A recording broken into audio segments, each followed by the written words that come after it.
Halo para pejuang NIP, selamat datang kembali di channel Akil Farhani. Oke kawan-kawan semua, hari ini kita akan belajar soal TKP ya.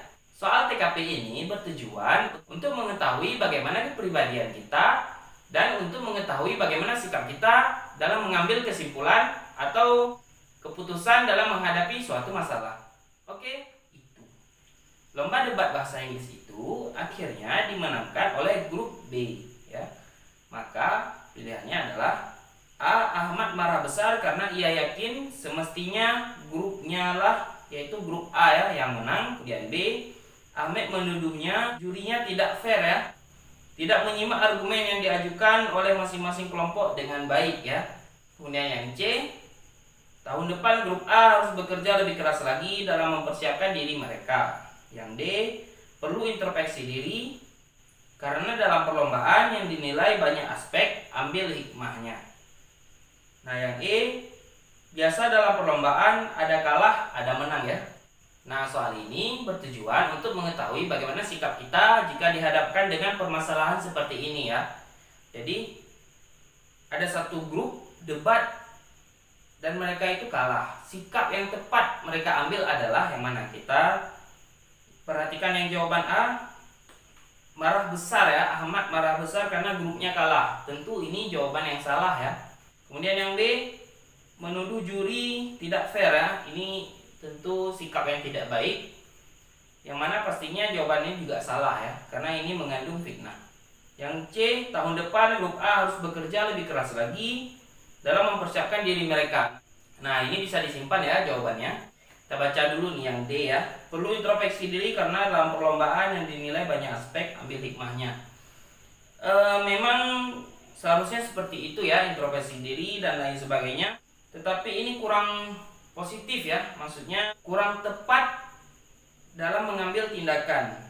Jadi yang D ini kita salahkan. Yang E, biasa dalam perlombaan ada yang kalah, ada yang menang. Nah, tentu dalam perlombaan pastinya ada kalah, ada menang ya. Yang paling tepat adalah C ya, yaitu tahun depan grup A harus lebih giat lagi belajar, harus lebih tekun lagi, lebih serius lagi belajar sehingga mereka bisa memenangkan perlombaan di tahun depan. Soal yang kedua, di soal ini tertulis kesalahan selalu terjadi di mana-mana dan bisa dilakukan oleh siapapun. Oleh karena itu, saya mudah untuk memaafkan orang lain ya.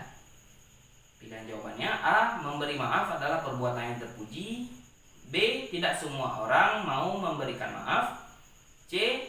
Tidak semua kesalahan membutuhkan permintaan maaf. Kemudian D. Orang yang melakukan kesalahan perlu meminta maaf. Yang E. Perkataan maaf menunjukkan ketulusan hati ya. Soal ini bertujuan untuk mengetahui bagaimana sikap kita dalam mengendalikan diri ya. Kita baca jawabannya. Yang A, memberi maaf adalah perbuatan yang terpuji. Benar ya. Tapi kita perhatikan dulu pilihan jawaban yang lainnya, karena rata-rata soal TKP ini memang hampir semuanya benar jawabannya. Tetapi yang perlu kita cari adalah yang paling tinggi poinnya ya. Yang B, tidak semua orang mau memberikan maaf. Ini tentunya sikap yang tidak bagus ya. Kita salahkan saja. Kemudian yang C, tidak semua kesalahan membutuhkan permintaan maaf. Memang tidak semua kesalahan membutuhkan permintaan maaf, akan tetapi ini kurang sesuai ya, atau kurang cocok. Pastinya jawaban ini poinnya rendah. Kemudian yang D, orang yang melakukan kesalahan perlu meminta maaf. Tidak semua orang yang melakukan salah harus meminta maaf duluan ya. Yang E, perkataan maaf menunjukkan ketulusan hati. Ini kalau kita perhatikan ya, antara A dan E ini memiliki poin yang tinggi ya. Nah tetapi yang poinnya 5 ini adalah yang A, yaitu memberi maaf adalah perbuatan yang terpuji ya. Itu lebih cocok dengan kesimpulan atau yang diminta di soal. Oke, lanjut ke soal nomor 3. Di soal ketiga ini dituliskan, seorang teman menyampaikan informasi mengenai menjadi sehat dengan biaya murah. Menurut Anda adalah? Kita baca dulu jawabannya. Yang A, informasi semacam itu tidak diperlukan. B, diperlukan informasi tambahan agar informasi itu menjadi benar-benar berguna. Yang C, informasi itu hanya akan menimbulkan kekacauan. Yang D, saya memiliki informasi yang lebih baik dari dia. Yang E, informasi semacam ini akan sangat berguna. Kita perhatikan jawabannya ya. Yang A, informasi semacam ini tidak diperlukan. Informasi yang diberikan ini informasi yang bagus ya, yang bermanfaat. Pastinya yang A ini salah. Yang B, diperlukan informasi tambahan agar informasi itu menjadi benar-benar berguna. Nah, jadi menurut kita ini sudah berguna, tetapi perlu informasi tambahan agar benar-benar berguna ya informasi yang dia berikan. Kita simpan dulu nih jawaban yang B ya. Yang C, informasi itu hanya akan menimbulkan kekacauan. Ini pasti salah ya. Yang D, saya memiliki informasi yang lebih baik dari dia. Nah, sikap seperti ini sikap angkuh ya, pastinya ini tidak baik. Maka ini juga kita skip. Yang E, informasi semacam ini akan sangat berguna. Yang poinnya lumayan tinggi ya, jika kita perhatikan adalah yang B dan E. Nah, yang lebih melengkapi lagi antara B dan E ini ya, pastinya yang B nih. Karena di situ diperlukan informasi tambahan agar informasi ini benar-benar berguna ya. Jadi setelah kita dapat info dari teman kita perlu informasi tambahan dari bisa jadi penelitian yang relevan atau artikel-artikel ya, sehingga informasi ini menjadi lengkap dan benar-benar bermanfaat atau berguna. Jadi jawaban yang paling tepat adalah B. Oke, lanjut ke soal nomor 4. Di soal yang keempat ini dituliskan, dalam menanggapi informasi baru, teman-teman mengenal Anda sebagai orang yang... Nah, kita baca dulu jawabannya. Yang A, sering meragukan informasi yang diberitahukan seorang teman. B, menerima seluruh informasi yang ada siapapun yang menyampaikan. C, mempercayai informasi jika disampaikan oleh orang yang saya percaya. D, tidak terlalu ingin tahu karena pasti nanti akan tahu juga dari orang lain. Yang E, mempertanyakan kebenaran informasi tersebut dengan mencari informasi tambahan.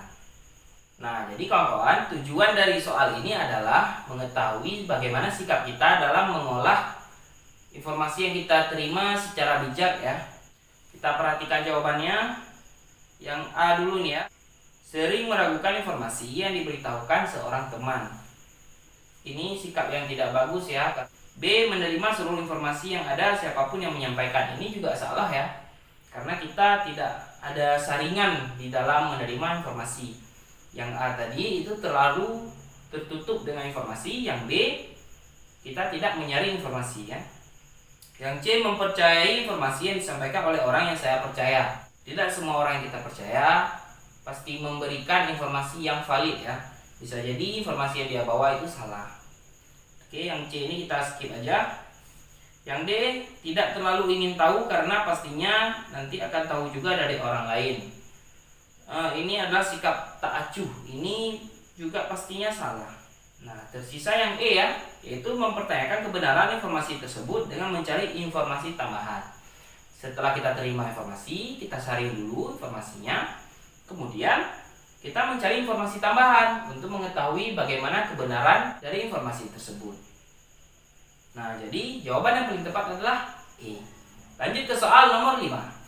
Di soal ini dituliskan, kemudahan mengakses informasi via internet saat ini menurut Anda adalah A, tergantung pada pemakainya.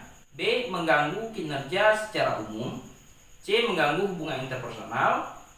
D, mempermudah belajar secara mandiri. Yang E, memperluas wawasan dan meningkatkan keilmuan. Soal ini bertujuan untuk mengetahui bagaimana kemampuan kita untuk memanfaatkan lingkungan dalam meningkatkan kemajuan dan kemampuan diri kita ya, atau pengembangan diri kita. Yang A, tergantung pada pemakainya. Ini memang ya tergantung pada pemakainya, kan, tetapi jawaban ini terlalu cetus ya. Jadi ini jawabannya tidak tepat. Kita skip aja. Yang B, mengganggu kinerja secara umum. Tentunya tidak semua hal yang ada di internet itu mengganggu ya. Banyak hal-hal yang bermanfaat juga. Yang C, mengganggu hubungan interpersonal juga belum tentu ya. Karena internet itu sangat luas penggunaannya, tidak hanya hal-hal yang melalaikan saja ya. Yang D, mempermudah belajar secara mandiri. Jawaban yang D ini mendekati kebenaran ya, tetapi kita harus lihat dulu yang E-nya ini ya. Yang E-nya memperluas wawasan dan meningkatkan keilmuan. Nah, jadi kemungkinan ini jawaban yang D poinnya 4 ya. Sedangkan poin yang kita incar kan pasti poin yang 5 dong. Jadi jawaban yang paling tepat itu yang E ya, yaitu memperluas wawasan dan meningkatkan keilmuan. Soal yang ke-6. Di soal yang ke-6 ini dituliskan, membaca buku-buku di luar bidang minat dan pekerjaan Anda adalah yang A. Menjadi lebih pintar bukanlah harapan saya. Yang B. Bermanfaat untuk memperluas wawasan berpikir. Yang C. Bermanfaat untuk mengembangkan organisasi. D. Tidak berkontribusi pada pengembangan diri. Yang E. Membaca membutuhkan konsentrasi tinggi dan saya kurang berminat.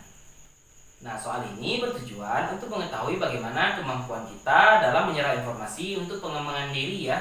Kita perhatikan jawabannya. A. Menjadi lebih pandai bukanlah harapan saya. Jadi sebenarnya kita harus menjadi orang yang pandai ya, atau orang yang cerdas. Jadi jawaban yang A ini salah. B. Bermanfaat untuk memperluas wawasan berpikir. Oke, kita simpan dulu jawaban yang B ya. Yang C. Bermanfaat untuk mengembangkan organisasi. Sebenarnya membaca buku tidak hanya untuk organisasi ya, untuk menambah ilmu dan wawasan kita itu lebih penting. Yang D. Tidak berkontribusi pada pengembangan diri. Pastinya setiap kita menyerap ilmu atau menerima ilmu itu akan memiliki kontribusi ya pada pengembangan diri kita dan menambah wawasan serta keilmuan. Yang E. Membaca membutuhkan konsentrasi tinggi dan saya kurang berminat. Memang membaca membutuhkan konsentrasi yang tinggi dan itu adalah pengorbanan kita untuk mendapatkan ilmu dan mengembangkan diri kita ya. Setiap hasil yang kita inginkan pastinya ada pengorbanan di dalamnya. Yang E ini pasti salah ya. Oke, jadi jawaban yang paling tepat atau yang paling tinggi nilainya adalah yang B ya, yaitu bermanfaat untuk memperluas wawasan berpikir. Nah, ini ya, manfaat secara global dari membaca buku-buku walaupun di luar minat dan bakat atau di luar pekerjaan kita. Oke, cukup sekian dulu pembelajaran kita untuk hari ini dalam membahas soal-soal TKP. Terima kasih banyak buat kawan-kawan semua yang udah subscribe channel ini. Dan jangan lupa juga untuk like, komen, dan share video-video yang ada di channel ini. Nah, video ini adalah part pertama ya. Video part keduanya akan kami upload secepatnya. Oke, sekian dulu. Assalamualaikum warahmatullahi wabarakatuh.